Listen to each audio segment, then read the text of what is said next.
तकरीबन एक ही नौइयत के हैं, बड़े भयानक किस्म के इसमें इल्ज़ामात हैं मुलज़मान पर। पहला जो मामला है, बड़ा मुख्तसर सा बात करूंगा मैं। नूर मुक़द्दम केस से मुतल्लिक कुछ सवालात आए थे, मेरी जो वीडियो आई थी उसमें कमेंट में, तो लोगों ने कुछ पूछा कि इसका आगे सिनेरियो क्या होगा, कैसे ये केस आगे चलेगा। एक उस पर बात करेंगे। उस्मान मिर्ज़ा के वालदैन जो है वो इस्लामाबाद हाई कोर्ट पहुँच गए हैं। जैसे मैंने आपको कल की वीडियो में बताया था कि जो ज़ाहिर जाफ़र है, कातिल है नूर मुक़द्दम का, उसका अभी तक कोई बंदा जो है आज तक उससे मिलने के लिए नहीं आया। लेकिन अब जो है उस्मान मिर्ज़ा का केस जो है वो 6 जुलाई को आया था, तो तकरीबन 1 महीना होने को है। तो अब इसके वालदैन जो है वो इस्लामाबाद हाई कोर्ट पहुँचे हैं और उन्होंने क्या कहा है इस्लामाबाद हाई कोर्ट के सामने। और तीसरा मामला है, इस्लामी यूनिवर्सिटी में बड़ा एक ज़्यादती हुई थी एक बच्चे के साथ, और उसका जो मुलज़म था वो भागा हुआ था, उसने ज़मानत कबल अज़ गिरफ्तारी करवा रखी थी। उस केस की भी आज समाअत हुई, उसकी डिटेल आपके सामने रखते हैं।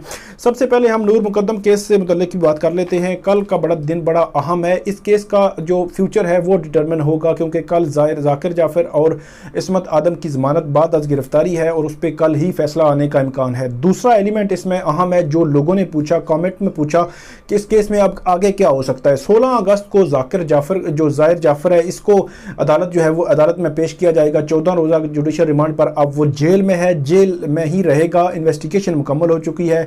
अगर 16 अगस्त के बाद 14 रोज़ मज़ीद, फिर 30 अगस्त, फिर 14 सितंबर को उसको हर 14 रोज़ के बाद जो है वो जुडिशल कस्टडी में, क्योंकि मुतल्लिका जो जुडिशल मजिस्ट्रेट है उसके सामने पेश किया जाता रहेगा इस दौरान, जब तक कि उसका चालान जो तैयार नहीं होता। चालान का मतलब ये होता है कि 173 की एक रिपोर्ट होती है जिसमें ईच एंड एवरीथिंग जो इन्वेस्टिगेशन में तय की होती है, इन्वेस्टिगेशन की होती है, उससे मुतल्लिका जितना एविडेंस होता है, गवाह होते हैं, हर चीज़ जो है उसके साथ अटैच कर दी जाती है। तो बज़ाहिर ऐसा लगता है कि 173 की रिपोर्ट आने के बाद इसका ट्रायल शुरू हो जाएगा।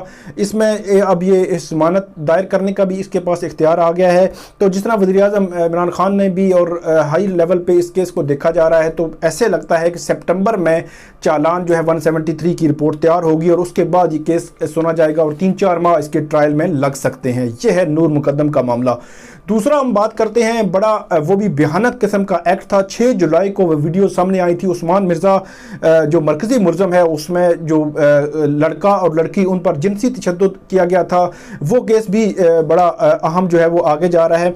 आज जो उस्मान मिर्ज़ा है और मुहिब बंगश 2 मुलज़मान हैं। 7 मुलज़मान जो है अडयाला जेल में हैं। उनके जो अडयाला जेल में जुडिशल कस्टडी में हैं, उनको 13 अगस्त को पेश किया जाएगा, फिर 27 अगस्त को पेश किया जाएगा और 10 सितंबर को उनका 173 की जो स्टेटमेंट है, जो चालान है, जो उस केस का हतमी मरला है, वो अदालत ने, जो जुडिशल मजिस्ट्रेट है वकार गोंदल ने कह रखा है कि वो पेश करेंगे और उसके बाद उस केस का ट्रायल शुरू होगा।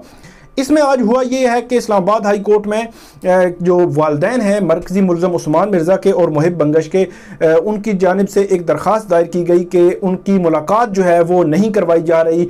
मुलाकात जो है उनका राइट है, जेल मैनुअल के मुताबिक उनका राइट है। उनके वकील जो हैं जावेद इकबाल वैंस आज अदालत के सामने पेश हुए। चीफ जस्टिस ने इस अहम केस की समाअत की। 2 अलग अलग पटिशन्स दायर की गई थी। उस पटिशन में इंपॉर्टेंट ये है कि दौरान समाअत, ज़ाहिर सी बात है, जब अदालत के सामने फाइल होती है तो उसमें कोई ऐसी डिस्कशन जो है कि उस्मान मिर्ज़ा केस की से मुतल्लिक़ डिस्कशन, आप कहें कि ऐसी कोई डिस्कशन जो है वो नहीं हुई। लेकिन इसकी इम्पॉर्टेंट इस हवाले से है कि उनकी मुलाकात कराने की वो इजाज़त लेने आए थे, ऑर्डर लेने आए थे कि जो जेलर है उसको ऑर्डर किया जाए कि वो मुलाकात कराएं इनकी। तो जेल मैनुअल और जो फंडामेंटल राइट्स हैं जो मुलज़मों के, मुजरमों के या कैदियों के, उससे मुतल्लिक जो है वो जावेद इकबाल वैंस जो है इस पर आज दलाइल देते रहे और अदालत ने उनको बड़ा कैटेगोरिकली ये कहा कि आपके पास हाई कोर्ट से पहले मजिस्ट्रेट का जो फोरम मौजूद है, जिसकी जुडिशल कस्टडी में सारे मुलज़मान जो है वो जेल में हैं। आप जुडिशल मजिस्ट्रेट जो है, इनका मुतल्लिका जुडिशल मजिस्ट्रेट वकार गोंदल मता है, तो आप उसके पास दरख्वास्त दायर कर सकते हैं। अदालत हमेशा हाई कोर्ट ये कहती है कि जब आपके पास मुतबादल फोरम मौजूद हो तो उस मुतबादल फोरम में आप जो है जाएं और वहाँ पे आप दरख्वास्त दायर करें और वहीं से आप जो है वो रिलीफ जो है वो ले सकते हैं। तो हम जो पहले तो ये हुआ कि इनके जावेद इकबाल वैस साहब इसरार करते रहे और अदालत ने जब इस पे ये कहा, वो विड्रॉ भी कर रहे थे, लेकिन उसके बाद अदालत ने ये कहा कि अब जो है वो विड्रॉ वाला मामला नहीं हुआ। तो उसके बाद मुतबादल फोरम होने की वजह से, जुडिशल मजिस्ट्रेट का फोरम होने की वजह से अदालत ने इस केस को निपटा दिया है और ये कहा है कि आप उनके पास दरख्वास्त दायर करें और वो ही देखेंगे कि जेल मैनुअल के मुताबिक उनको कौन सी सहूलत मिल सकती है और कौन सी सहूलत नहीं मिल सकती। इसी के साथ जुड़ा हुआ एक मामला है, एक उमर बिलाल मरवत जिनकी सेशन अतार रहमानी जो है एडिशनल सेशन जज, उन्होंने दरख्वास्त ज़मानत मुस्तरद की थी। इसी केस में वो जो फैसिलिटेटर हैं दरवाज़ा खोलते थे बंद करते थे, उस वीडियो में नज़र नहीं आ रहा, तो उसकी ज़मानत जो है वो ज़मानत बाद गिरफ्तारी जस्टिस तारिक महमूद जहांगीरी सुन रहे हैं, उसमें भी नोटिस हो गए हैं और आइंदा हफ्ते उस केस पर समाअत होगी। तो ये सारे मुलज़म जो हैं गुज़श्ता समाअत पर जब कचहरी में हम पेश हुए थे तो वहाँ पर हम मौजूद थे कवरेज के लिए, तो वहाँ पर ये उस्मान मिर्ज़ा और दीकर जो जितने भी लोग हैं इसमें मुलव्विस हैं भयानक एक्ट में, तो इन्होंने ये तकरीबन इनसे जब पूछा गया कि आप ज़मानत दायर करेंगे तो इन्होंने अभी कुछ जो है वो नहीं कहा। तो यकीनन उमर बिलाल मरवत की ज़मानत की जो फैसला है उसको ये देखकर अगली अपनी ज़मानतें दायर करेंगे और उसके बाद जो है इसका फेट डिटरमिन होगा। तीसरा मामला है इस्लामी यूनिवर्सिटी में 18 जून को एक वाक़या पेश आता है।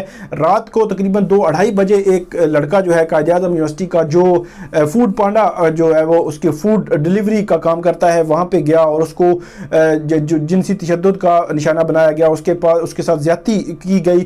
तो 18 जून से 20 जून तक ये मामला सामने नहीं आया, लेकिन 20 जून को जब ये मामला सामने आया तो ये पता चला जी उनके खिलाफ जो इस्लामी यूनिवर्सिटी है पहले तो वो मामला छुपा रही थी, फिर उसके खिलाफ इन दोनों लड़कों के 2 लड़के थे तो जिन्होंने ये तशद्दुद किया था तो उनके खिलाफ डिसिप्लिनरी कार्रवाई करते हुए उनको यूनिवर्सिटी से निकाल दिया गया है। उसके बाद ये मामला मुख्तलिफ फोरम से आता रहा, लेकिन जो मरकज़ी मुलज़म था इस केस में उसका जो रोल था वो बड़ा इंपॉर्टेंट था, उसकी गिरफ्तारी भी बड़ी इंपॉर्टेंट थी। इब्राहिम खान वो वहाँ से जो है वो गिरफ्तारी उसकी नहीं हो सकी थी, वो कहीं पे यकीनन जो है चला गया होगा। उसके बाद इस्लामाबाद हाई कोर्ट से उसने 29 जुलाई को ज़मानत कबल अज़ गिरफ्तारी करवा ली, अबूरी ज़मानत करवा ली, तो उसने कहा अब मैं सेव हो गया हूँ।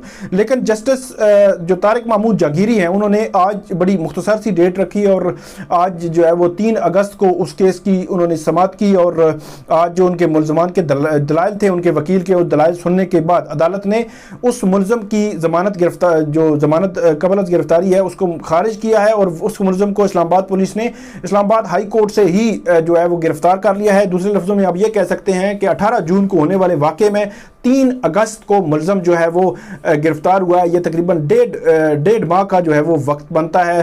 1.5 माह के बाद मरकज़ी मुलज़म जो है वो इस्लामी यूनिवर्सिटी के वाक़े के गिरफ्तार कर लिया गया है। अब इस केस को जो है वो आगे बढ़ाया जाएगा। तो ये थी आज की हमारी वीडियो, 3 मुख्तलिफ टॉपिक्स थे, उस पर मैंने बात की और उसकी अपडेट्स आपके साथ शेयर की। यकीनन आपको पसंद आएगी, इस पर कमेंट ज़रूर कीजिएगा। बहुत शुक्रिया।